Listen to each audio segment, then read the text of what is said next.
Welcome to Eagles Fanwagon. This is your host, Erik. In this episode, we talk to my father, who was at Franklin Field in Philadelphia for the 1960 NFL Championship game. Though no one knew it at the time, it would be the last time the Eagles would be champions of the league. I say the NFL Championship and not Super Bowl because this was 6 years before the first Super Bowl was ever played. The game was interesting for several reasons. Most notably, it was the only playoff game that Vince Lombardi ever lost, and the game started at noon because TV networks wanted to make sure the game was over before sunset. There were still no lights at Franklin Field. We talk about these things and much more just ahead.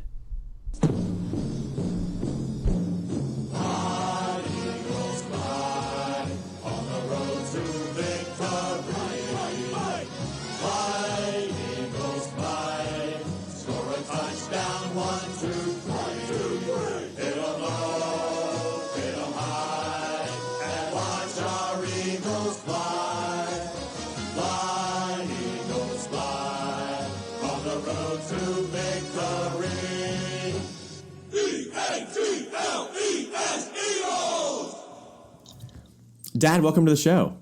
Well, thank you, Erik. Yeah, so we have you on today because you were at a very interesting game. You were in Philadelphia at the stadium the last time the Eagles won the NFL championship. Talk to us as a Philadelphia Eagles fan. What were expectations like leading up to that season? Well, there weren't any expectations. The Eagles hadn't been a great team in the 50s. They had won championships in 48 and 49, but they were 2-9 and 1 in 57. Or 58, and they were 7-5 and 59. So there was no expectations coming in, and there was no expectations generation. There was no talk radio. There were no other channels carrying football on television. The news was only 15 minutes. So it was just what's the next game? And actually, in the beginning of that season, they weren't even sellouts. So there were no high expectations. So then talk to us about what was the Eagles season like during that 1960 season? Were they blowing people out? Were they? Yeah, as I remember it, it was a nail-biting season all year. Even though they went like 10-2, they were always coming back from deficits. They were winning games in the fourth quarter. They were losing at halftime. Every game seemed to be close. And so it had a great deal of drama, you know? So nothing has changed. Yes. Well, the drama continues. Yeah, the drama continues. Yeah. So then one of the interesting things I think about the NFL back in 1960 was that today we have the Super Bowl and we know it's going to be in Santa Clara. And this is, we are, months away from this. But back then, the Super Bowl was not going to happen necessarily in Santa Clara or Houston or Jacksonville or somewhere. You didn't know where it was going to be. So that year, the Super Bowl was in Philadelphia. What was it like in the city in the week leading up to the Super Bowl? Well, remember, it wasn't even the Super Bowl. It was the NFL championship game. Just a little note about those games. I remember the tickets. And each ticket, even in the beginning of the season, during the regular season, would say an NFL championship game. So they considered, you only played 12 games. They considered every game basically a championship game leading up to the championship game. So the week, remember, the game was played the day after Christmas. They didn't want to play on Christmas Day. Wow. And so it had a couple of effects for that Monday, December 26th. But there was a short period of time between the end of the season and the actual championship game, and there was no build-up to it. It was just, here comes the game, There was nothing like today where you have constant media attention and interviews and all that business. It was nothing like that. Right. So you brought up an interesting point earlier, which is you remember the tickets. So then this has to be an interesting story into itself. How exactly did you get the tickets? My dad was friends with the family who ran the ticket booth there, and they ran other tickets in the city, and he knew the family. And what he would do is he would call them in the morning and go down and get tickets. So I went as far back as I can remember, even from 56. So I was 8 at the time, and we went to every game. It was so small time that sometimes we would walk from that ticket booth to our seats through the end zone of the field where the players were warming up.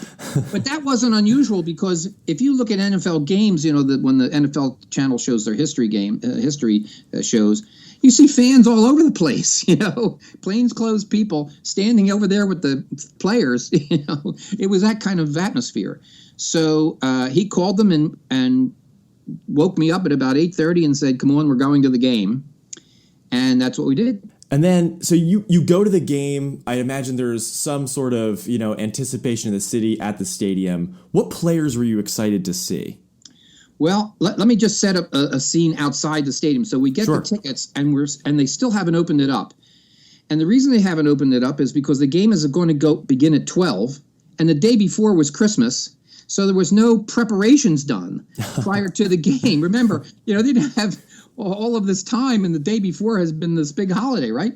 So we got the tickets, and we were standing outside. It's really on the Penn campus. It's Smith Walk is on the other side, basically, from Franklin Field. And when we were standing there, Dad was talking to a friend, and right at the bottom of the steps from Smith Walk, and down comes a man who kind of walks in between us, so we just back up. And that was Tommy McDonald, one of the star receivers for the Eagles, wow, who was just going to the game. There was no team bus. There was no mobbing him for autographs. He went by. My dad said, "Oh, that was Tommy McDonald," and we continued with the conversation. So that's kind of like the atmosphere about what the players were and what the relationship was. But I remember a lot of the Eagles from that date. First of all, it's something that you never forget and you relive all the time. But I can name a lot of the players because typically there were no substitutions during a series. So the defense was 11 people you got to know very well, and the offense was 11 people you got to know very well. There were no specialists who played only on 3rd and 19, So some of the players that I remember that some fans might not remember was Billy Ray Barnes. He was a fullback, but he was no bigger than a tailback today. The announcer always used to like to say his name, Billy Ray Barnes, for 2 yards. And I swear that's all he ever got was 2 yards, but he pounded the ball. Pete Retzlaff, who was a tight end, he was like an ex-Marine, noted for being a tough guy. Ted Dean, who was a halfback, and I think he was a rookie that season. And in my opinion, I think he was one of the heroes of the game. Tommy McDonald, of course, had played for Oklahoma when they went undefeated, for 57 games or something. And he was number 25. And his style was he could go across the center and get belted by whoever. And he popped up like a jack-in-the-box. And so the fans loved him because he was just like a rubber ball. And then, of course, the quarterback was Norm Van Brocklin, who they had gotten from the Rams a couple of years earlier. And Norm Van Brocklin was really an underrated – he was a great quarterback. And I think that one of the reasons that they beat Vince Lombardi and the Green Bay Packers was that Lombardi had great will and determination, but in this game, Van Brocklin had a stronger will and was more determined. And that's how the Eagles played during the season. I mean, some of the games they played, he simply made them win the game, So that's the offensive side. On the defensive side, Don Burrows, Gummy Carr, who returned a fumble for a touchdown in the Giants game when Gifford got hit. Maxie Baughan. Tom Brookshire was number 40. He was a defensive back. And why it's notable that he played is he was one of the first guys to move to the announcer's booth. And he was interesting. He was the team with, before John Madden, he was the team with Pat Summerall doing NFL games. So Brookshire and Summerall did games for a long time. Sure, I'm sure back then you didn't even have ex-players to announce the game. Oh, no, he was like one of the first color guys, and actually one of the first Philadelphians. Now you have John Ritchie and Brian Dawkins and Jaws and a bunch of Philadelphia players. He was the first one. And then, of course, there was Chuck Bednarik. Now, Chuck Bednarik played offense also. He was the center on offense. And a lot of people know his name from the Bednarik Award. And some people know that he played 60 minutes or played on offense and defense. But a lot of people don't know two other things about him. Number one, he also kicked off. Wow. Take that, Dion. Yeah. Right? And number two, when he did this, he was 35 years old. Wow. I don't think the NFL would sign a 35-year-old middle linebacker today. No, not at all. Not for and he was 35 when he did this. On the NFL Network they say, "Oh, this guy, we don't know about him. He's 30 now." Right. People say running backs drop off after 28. And he played center, middle linebacker, kicked off, and was 35 years old. Wow. And by the way, the way I remember him is because he made a lot of critical plays. He actually made more plays than he's famous for. He made a lot of plays that you had to be there to see, and he always jumped. He wasn't famous for it, but you always knew something had happened well because he jumped if there was a fumble or something. It was just like one of his natural responses. So that was Bednarik, and that was the Iron 11. Tell us what you remember about the game itself. Were there special plays that you remember? Anything that stands out to you during those 60 minutes, or I guess 3 hours as it is? Well, when you remember them, you don't remember the game continuously. You just remember moments. So let me tell you first where I was sitting. We were sitting at about the 5-yard line, I know I was on the aisle, and to my right were what I think was a group of Green Bay fans. Now, how did I know that? Oh, interesting. Because they weren't cheering at the right things, and they were quiet for some period when we were like going crazy. But why did it take me to like figure it out? Is because people didn't wear jerseys and cheese wedges on their head and paint their face. The men were dressed in top coats and wore fedoras and wore suits, and it was mostly men. And so that's one thing I remember distinctly, looking over at this crowd and realizing they're from somewhere else, which was like exotic almost. But then I remember, when I remember pictures in my head of what the game was like, the field was in terrible condition. It was practically a skin field. When McDonald catches a pass and goes for a touchdown, and Van Broecklyn throws it from like the 40, 45-yard line, and from where I am, the ball actually went directly, like on a line from me through Van Broecklyn to McDonald. So I could follow the ball all the way into the catch. And I remember seeing that, and in my mind's eye, this field is like just brown. It's like a dirt field. It's like an infield, but everywhere. And the other thing that I remember is near the end of the game, the Eagles are behind 13-10, and Ted Dean scores the touchdown in front of me. And I can't tell you, I can still feel the relief of scoring that touchdown. I still can. And then Green Bay, it was like not right away, but there might have been a change of possession. But then Green Bay goes on a drive very late in the fourth quarter, and oh my God, they're going to score. And then Bednarik tackles Jim Taylor, who was their big fullback from LSU, and basically lands on him. And he had done it on the play before on another, but he lands on him and doesn't get up for the last 5 seconds. The referees can't undo the pile, and the game is over, and Bednarik jumps up in the air. Wow. And that's how I knew that. I didn't know what had happened because it was a big scrum and you couldn't see, and was there a fumble or what happened? And then when you see Bednarik jump, you know you won the game. Right. So the reaction of the crowd went crazy? Oh, of course.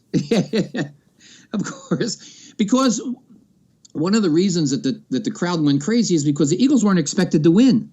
Oh, interesting. They had plucked victory from the jaws of defeat all during the season. Green Bay, I don't know if Green Bay had a better record, but they were, I think, the more forbidding team. And I'll bet they were underdog. I don't know what the point spread was.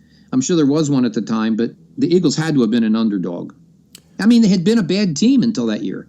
One of the interesting things that I've seen from the game, because we've taken a look at footage, is that it was played during the day. It was very clearly light out. So were championship games back then played at noon on purpose, or were there not lights installed yet? Well, there's an interesting history to that. In 1957, I watched on television a championship game between the Colts and the New York Giants. Played the old Yankee Stadium before they dropped the field, right? So old Yankee Stadium. And it went into overtime, which gave the network conniptions because they had never planned on overtime, and the lights were on at Yankee Stadium, and it went into all their other programs. So as a consequence, they made this game a noontime game, which meant it was so Franklin Field had very little time to prepare because the day before was Christmas. The game started at noontime. I remember the crowd, we couldn't get in right away. So the crowd builds up outside until they open the gates. But Franklin Field at the time didn't have lights. So they were afraid if this game goes into overtime, it could get called for darkness because Yankee Stadium at least had lights. So they began it at 12 noon. And remember, in those days, the players just did, they would have played it at 8 in the morning if that's what they said. So the kickoff was at 12 noon. And I think we got in like just an hour before the game, maybe less. So one of the other things I'm interested in is Philadelphia is a great sports town. And, when the Phillies won the World Series in 2008, there was a big parade and all that kind of stuff. But really, I've always felt that Philadelphia was a football town. People do seem to really follow the Eagles, whether they're 4-12 or, 12-4. Whereas with the Phillies, maybe there's a little bit of a drop-off. Same thing is true with the Sixers and the Flyers. Talk to me, compared to other sports, how were the Eagles felt about at that time versus the Phillies, 76ers, and Flyers? Well, okay, so the 57 championship game was an important one to the NFL, and the NFL Network calls it the greatest game ever. The 60 championship game was important for a lot of other reasons. During that season, during the Eagles season, something changed about the Eagles in Philadelphia. Prior to a particular game, it didn't sell out. And remember, these games were blacked out, so you could only...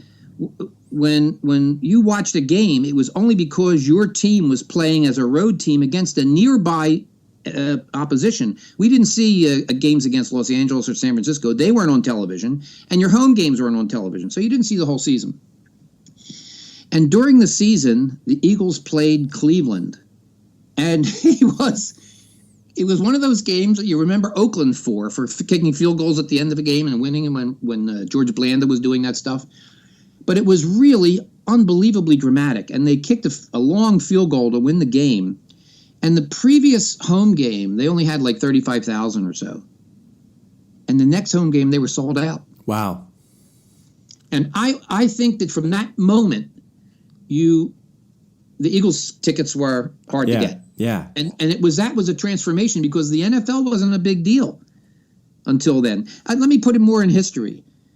The guy who made the NFL famous was a junior in high school then, Steve Sable, NFL Films. Right. And the instant replay would happen 2 years later than this game at Municipal Stadium in the Army-Navy game. Wow. And when they did instant replay, they actually warned people, this isn't live, you're seeing a replay. So that's what, so there was no instant replay.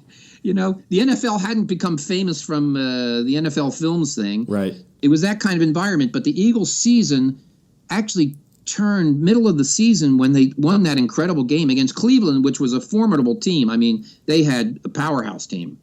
And Philadelphia won that game on the road at the last second, all the drama you can build. And then from then on out, Eagles were sellouts. Wow. So then I'm curious, the Eagles, they win the game. We know what the Eagles mean to the city of Philadelphia. Talk to me about what happens immediately after the game. Was there a parade? How did the city celebrate? Yeah, you're used to seeing, spontaneous parades and organized parades. There was no parade. The Eagles were champions. They announced it on the news. It was in the paper. There was no parade. I think that the winning team got $5,000 per player. Wow. A whole $5,000. So, you want to hear about like something that happened for 2 weeks and no, or if somebody went to Disneyland, no, there was no parade. And furthermore, the following season, the coach Buck Shaw, he was gone, and Van Brocklin, I'm pretty sure he was gone. The quarterback was Sonny Jurgensen, and the NFL came up with this idea for a runner-up bowl. Isn't that a good idea? Wow. And the Eagles came in second that year. I think the Giants won the pennant again, the division again, and they played in the runner-up bowl, which was, almost as bad as the Pro Bowl. Watching, you have nothing at stake. You don't want to get injured, and why are we, And so that was 1961, and then the Eagles basically get worse and worse until in 1968 is when the Santa Claus incident happens, and they're horrible. They're simply horrible, and the fans are in complete revolt. So they went from, not being a great team in 58 to winning the championship, beating Lombardi and beating that team, to getting to the pits again in 1968. Great. Well, we'll have to have you back on the show to talk about that 1968 Santa Claus incident at some point. Love to. Dad, thanks for coming on the show. See you later.